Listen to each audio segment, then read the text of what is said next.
You know that feeling, right? That deep, throbbing pain from a really bad toothache? A lot of us have unfortunately been there. But what if I told you that inside that one little tooth, there's a whole microscopic war going on? Yeah, a battle against an enemy that actually builds fortresses and fights as a highly organized team. So let's dive right in and explore the hidden world of a root canal infection. So here is the big question we're going to tackle today. When an infection gets way down deep into the root of a tooth, why is it so incredibly tough to get rid of? You'd think it would be a pretty straightforward fix for your dentist, right? But, well, the reality is a whole lot more complicated than that. Okay, so the whole mystery really begins deep inside the tooth, right at the very tip of the root. Now, this condition has a pretty fancy medical name, apical periodontitis, but don't let that scare you. It's really just a scientific way of saying there's an infection at the root of your tooth. And believe me, it is super common. All right, let's kick off our investigation into this stubborn toothache mystery. First up, we need to properly define our, let's call it the crime scene, and figure out what exactly we're dealing with. So, apical periodontitis, what is it really? Think of it as your body's alarm system going off because of an invasion. See, when the soft tissue inside your tooth, that's called the pulp, when it dies, it basically becomes an open invitation for all sorts of microbes to move in. And when they do, their presence kicks off this big inflammatory battle right at the root tip. That's what causes all the pain and the damage. The key word to remember through all of this? Infection. Okay, so we've got the scene of the crime established. Now it's time to start profiling the suspects. Just who or, what is causing all this trouble inside our teeth. Now, you're probably thinking it's just, one or two particularly nasty germs causing all the problems. But the truth? It's not even close. The list of potential suspects is, well, it's shockingly long. We're not talking about a single bad guy here. We're talking about a huge, diverse mob. Yep, you heard that right. Over 500 different species of microbes have been found hanging out in root canal infections. And a number that big, it completely changes the game. It means we have to stop thinking about treatment as targeting one bad guy and start thinking about it as fighting an entire army. But okay, we can narrow down the suspect list a little. While you do find a whole mix of microbes in there, we're talking fungi, archaea, even viruses, the main villains are, for sure, bacteria. And even within that huge group of bacteria, scientists have zeroed in on what they call a core microbiome. Think of it like a most wanted list of about 20 to 30 bacterial species that are the usual suspects, the ones that show up to the party most often. But just identifying the suspects, that's only one piece of the puzzle. The next huge clue is figuring out how these microbes get organized. And trust me, this is where the story gets really, really fascinating. See, these bacteria aren't just free-floating individuals. No way.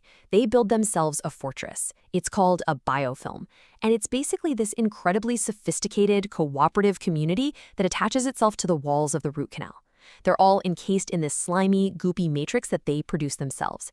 And that slimy shield, it's what makes them so ridiculously resistant to everything. Our immune system, antibiotics, you name it. So let's zoom in and see what this actually looks like. From a distance, the infection site looks pretty contained. You can see that darker, inflamed area down at the bottom. That's basically the battleground where the body's trying to fight back.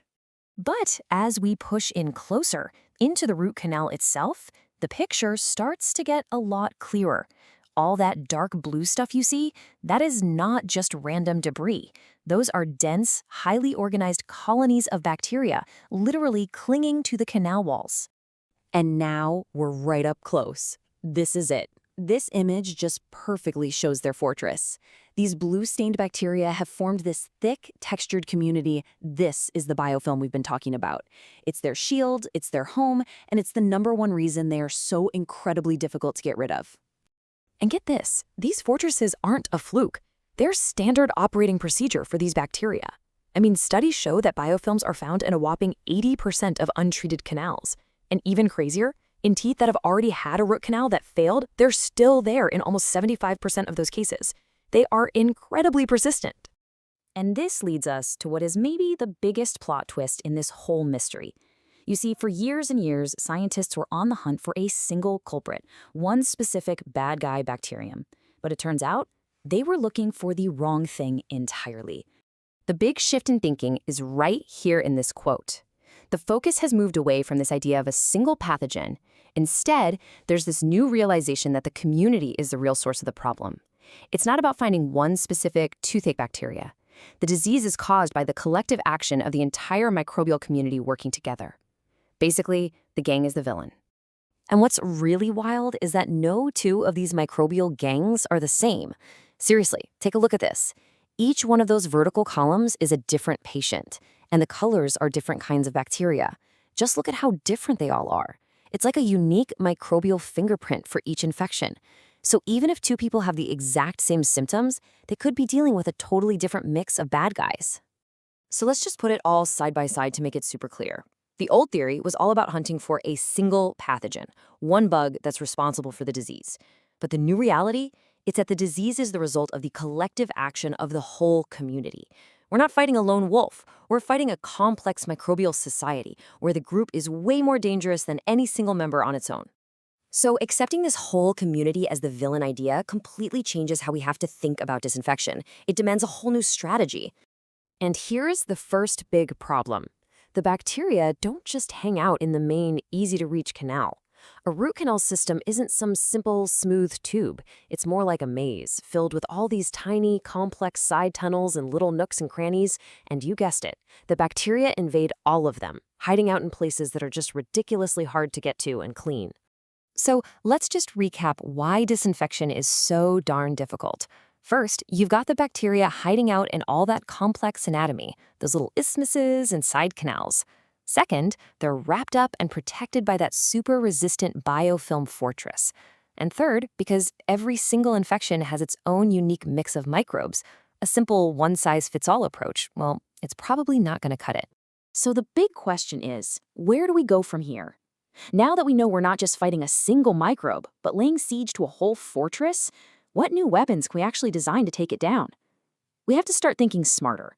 Like, how can we disrupt their communication lines? How do we dissolve that protective slime that holds their fortress together? And maybe, most importantly, how can we develop treatments that can adapt to the unique microbial gang inside each patient? The question is no longer just, what do we kill? It's, how do we dismantle an entire city? And figuring that out, that is the key to making sure that awful toothache finally goes away for good.